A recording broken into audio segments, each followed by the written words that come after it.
Hello, everyone.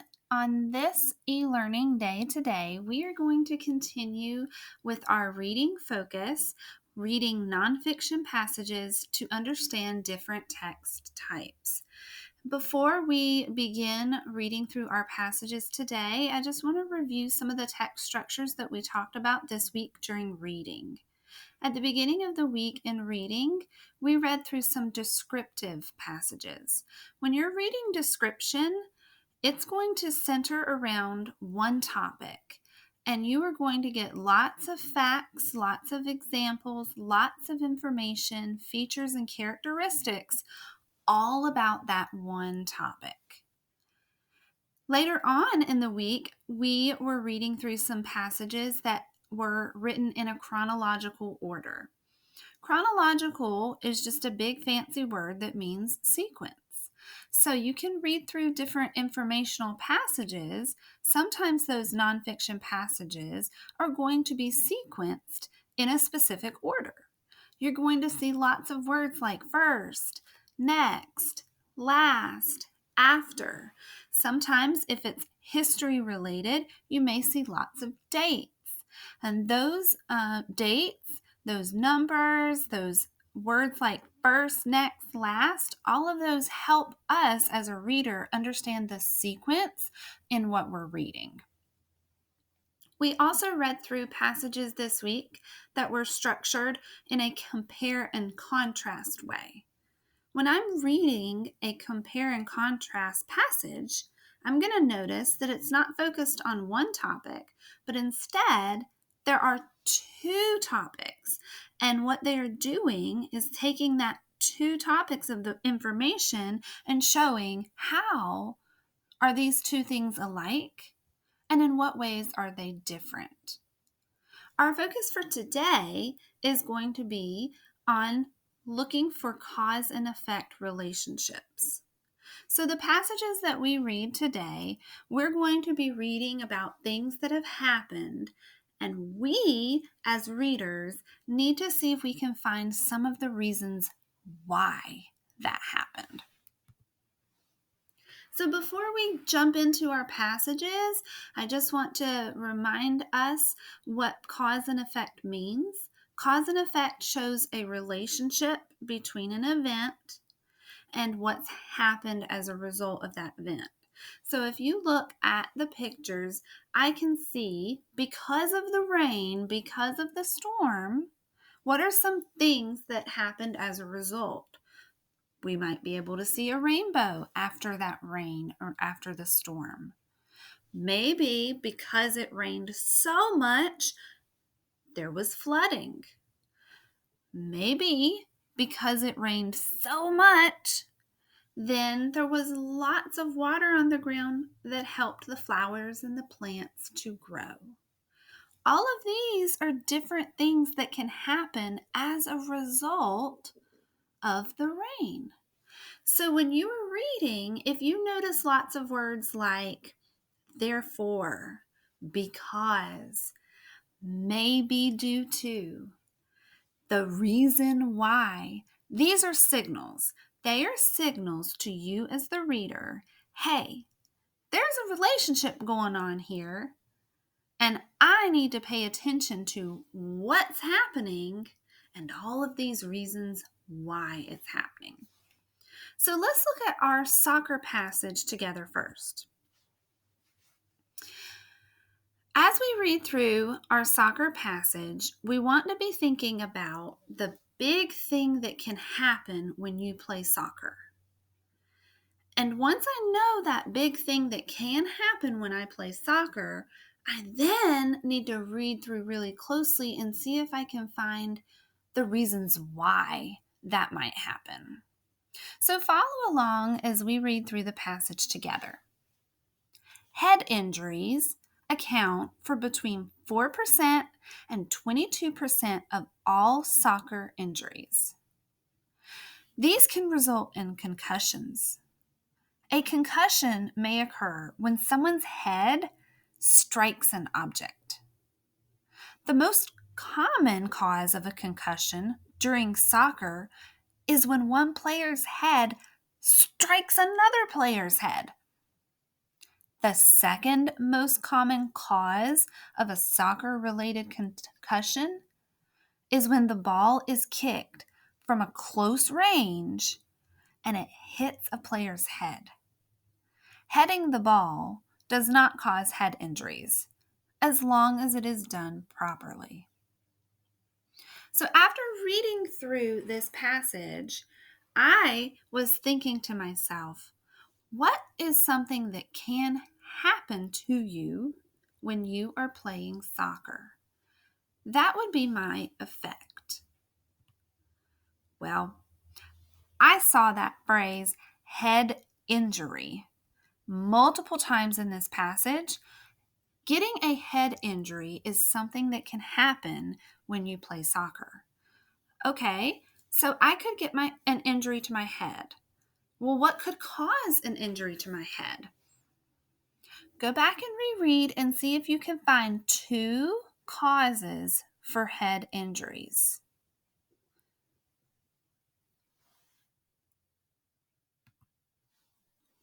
One way you can get a head injury is when 2 players knock heads together. That can cause a concussion and a serious head injury. What's another way that a player could get a head injury in a soccer game?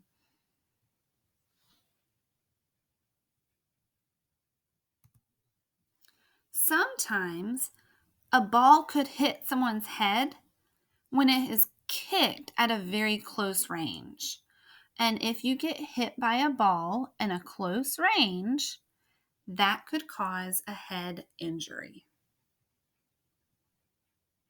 So this was just a short nonfiction paragraph that explains some things that can happen as a result of playing soccer.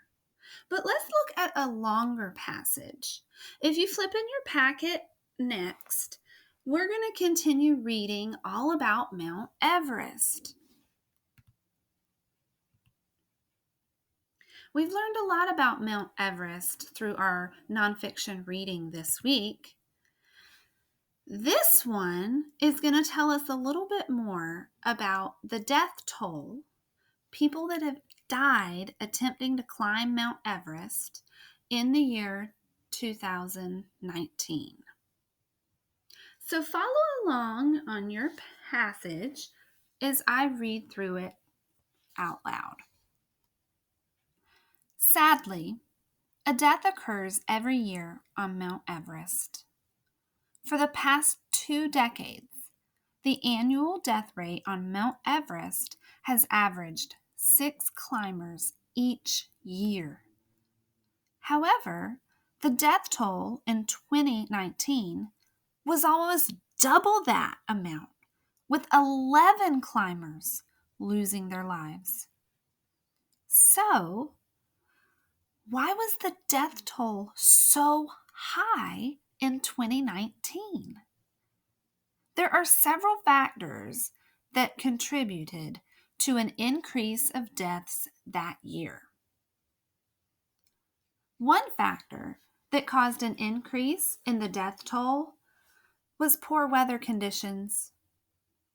Climbers have to wait for a clear weather window before attempting the summit. In 2019, Cyclone Fani caused deteriorating weather conditions in the Himalayas. And these poor weather conditions resulted in shorter clear weather windows, which then resulted in an increase in deaths. Overcrowding also contributed to an increase in the death toll. One of the clear weather windows occurred from May 22nd to May 24th. More than 250 people attempted to summit Everest during that window. That many people created bottlenecking and traffic jams along the summit route. Climbers had to wait hours on their way up and on their way down. And by this point, many of the climbers were exhausted and they were running low on oxygen. The number of inexperienced climbers on Everest in 2019 also impacted the increase in the death toll. Many of these inexperienced climbers joined together to share a Sherpa guide and logistics. Unfortunately, these climbers lack the experience to evaluate risks, and when dangerous conditions arise, one Sherpa guide is not enough to help. Finally, an increase in the number of inexperienced operators contributed to the increase in 2019's death toll. Everest expert Alan Arnett has argued that all operating companies should meet certain safety standards before being allowed to lead expeditions up Everest. He stated, "You've got some really unqualified people guiding inexperienced people, and that's a toxic combination. Operator inexperience leads to poor decision making, and that has proven deadly." So, as we were reading through this longer informational passage, I was thinking about some things that happened in 2019. What was the big thing that happened this year, more than any other years that people had attempted to climb Mount Everest? Well, the big thing that they kept focusing on was the fact that in 2019, the death toll on Mount Everest was so much higher than usual. Lots more people died climbing the mountain that year than in previous years. So that would be my effect. Now I got to figure out why. Why were so many people dying this particular year as they attempted to climb Mount Everest? Well, I have 4 boxes on my graphic organizer because I read 4 different reasons, 4 different causes that could have affected the number of people that died that year. What was one of the causes that people died?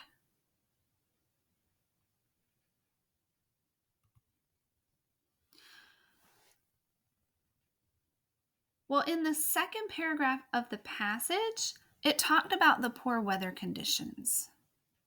You're not going to be able to climb in bad weather. You're going to have to wait for the bad weather to pass. You have to have a clear weather climbing window, and that could be a very short period of time. So if there was a lot of really bad weather, then that meant that there are going to be shorter opportunities for people to climb in clear weather. That could have caused more people to die on the climb. In addition to the poor weather conditions, what else caused more people to die this year? If you look in your third paragraph, the third paragraph talked about overcrowding. This particular year, there were lots of people that were wanting to summit Mount Everest. In fact, there were so many people that were trying to go along the summit route that it got kind of crowded. People had to wait for a while to go up and wait for a while to come back down. And the longer that you waited for your turn, then that meant people might have run out of oxygen. So overcrowding could have caused more people to die that year. Looking at the bottom 2 paragraphs, those paragraphs focused a little bit more on experience. So one reason that could have caused people to die is the fact that there were a lot of people that year who just didn't have much climbing experience. And if you don't have a lot of mountain climbing experience, and there's only one Sherpa guide with you, then you're not going to have lots of help if a dangerous condition arises. Finally, in the last paragraph, they mention another cause, another reason that more people died this particular year. This wasn't just that the climbers were inexperienced, but who else was inexperienced? It actually mentions in the bottom of the passage that some of the guides that were leading the expeditions, some of those guides were inexperienced too. They were not properly qualified to guide people up Mount Everest. So when you have that much inexperience, then it's going to lead to poor decisions, and that could cause more people to die. So as you have read in both of these passages, we have seen different things that can happen, and we've read about different reasons why those things happen. So when you're reading nonfiction, make sure you're paying attention to those signal words like because, as a result, the reason why. Those signal words are going to help you locate those cause and effect relationships and better understand the information that you're reading. Be sure to fill in your graphic organizer in your reading packet and make sure that you turn that in when you come back to school next week so you can get credit for your reading e-learning assignment.